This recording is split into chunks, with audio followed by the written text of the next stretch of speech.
In constructing the front panel, I have this lid. As you can see, this is the right side of my front panel, and this is the wrong side of my front panel. Okay, and here is the center front, which I ironed out. So now the first thing I will be doing in constructing the front panel is to fuse the placket allowance I added. Don't forget, I have placket allowance of 2.5 inches on the front panel. So I will be fusing this side with a fusible interfacing. Here I have with me two types of fusible interfacing. Basically, we have three types of fusible interfacing. We have polythene fusible interfacing, we have the paper fusible interfacing, and we have the cotton fusible interfacing. So here I have the cotton and I have the paper one. The cotton fusible interfacing is also known as the cloth stay, while the polythene is also known as nylon stay, while this is popularly called a paper stay. And we have different textures for all the three types of fusible interfacing. In fusing the placket allowance, the light fusible interfacing is ideal for better results. So I will be making use of the cotton fusible interfacing, and I will cut out the 2.5 inches I have on both sides, which means in total I have 5 inches. So I will make this unfold as well, and I will measure out 2.5 inches, and I will fuse this from the neckline downward to the hemline. So firstly, I will confirm the measurement I have for the length of my fusible interfacing. So here I have 40 inches, and the total length of my garment is over 60 inches. Okay, the total length of my garment is about 62 inches. I will cut out the amount I have here, and I will cut the remaining parts later. So this is going to be unfold like so, and I will cut out the wideness of 2.5 inches.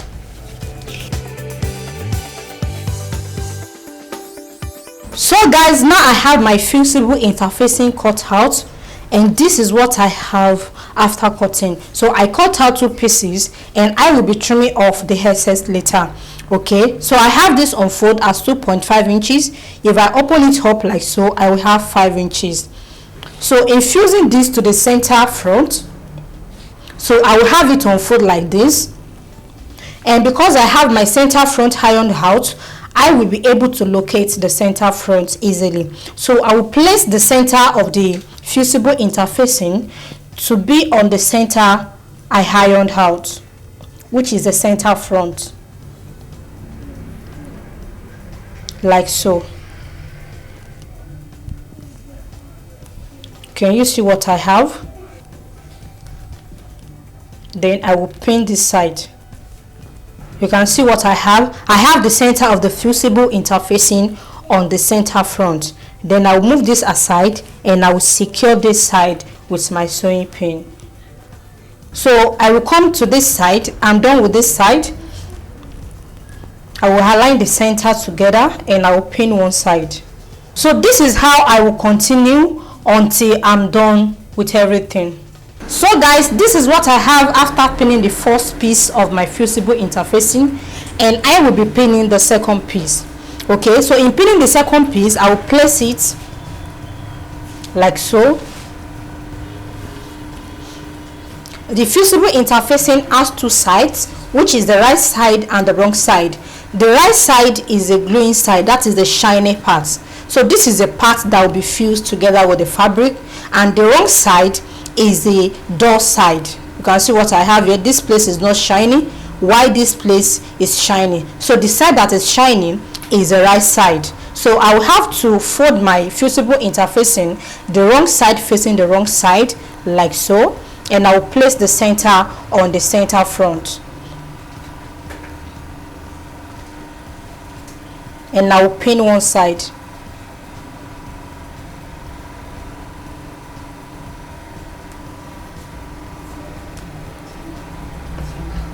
So by the time I open this up,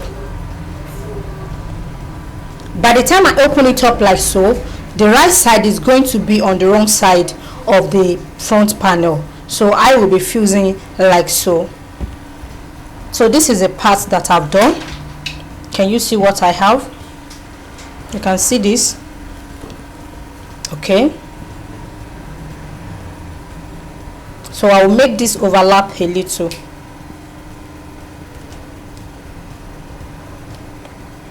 So now the next step is to take this to my ironing board, and I will fuse this the way it is. Can you see the way I have it? And I will fuse it with my pressing iron. So guys, now I have the fusible interfacing fused to the center front, and this is what I have after fusing. This is the wrong side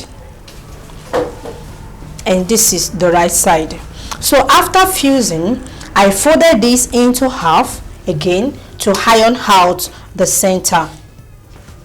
So now I have the center ironed out. So the next step is to open up the center front.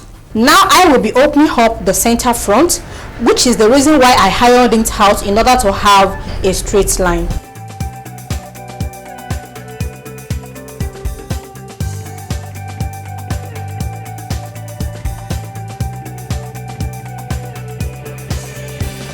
Now I have the center front opened up, and this is what I have after opening. So guys, the next step is to finish the placket area. In finishing the placket area, I have 2.5 inches on both sides now.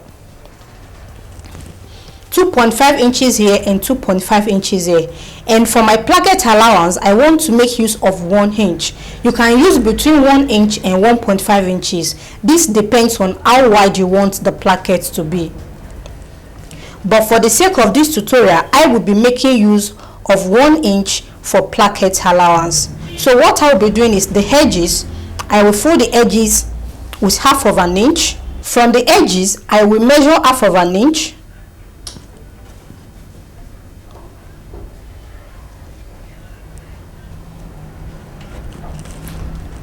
I will take the measurements downward to the hemline, and I will be folding the 1/2 inch inward like so. Can you see what I have? I'll fold this and I'll give it a press. You have to be very close to your ironing board when constructing a C&S garment. So I'll fold this like so, and I'll iron the 1/2 inch inward from the neckline downward to the hemline. So now let's assume I have the 1/2 inch ironed like so. Then I will overlap this to align with the edges of the fusible interfacing like this. So I will hold this like so the second time, and I will give it a press. The first press is on the 1/2 inch, and the second press is going to be on the fusible interfacing edges. Can you see what I have? So with this, I will be having a very flat and neat placket.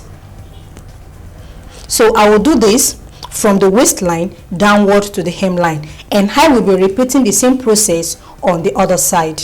So guys, now I have my placket ironed. As you can see, I folded in 1/2 inch, I gave it a press, and I folded 1 inch as well, I gave it a press. So in total I have 1 inch for my placket allowance. So you can see what I have. So I folded this from the neckline downward to the hemline. So this is the wrong side, and on the right side, this is what I have. Can you see how flat and neat the placket looks? You can see what I have. So the next step is to take this to my sewing machine, and I will be applying an edge stitch. An edge stitch means stitching very close to the edges. So I will be stitching very close to the edges from the neckline downward to the hemline on the first piece and on the second piece. I will be doing this off the camera, and I will be back to show you the next step. So guys, now I have the edges of my placket stitched. As you can see, I applied an edge stitches. Okay, I stitch very close to the edges of the placket, as you can see. So when you are stitching yours, make sure you stitch very close to the edges. Okay, if you pull up the remaining fabric you have at the edges and you are able to pull it up, that means the stitch is not close enough. Okay, in order to make this look very neat and flat, you have to move your stitches very close to the edges. And on the right side, this is what I have. and here is the second piece. Can you see what I have? So this is the first piece and the second piece. Okay, so now I will be trimming off the excess I have on the neckline.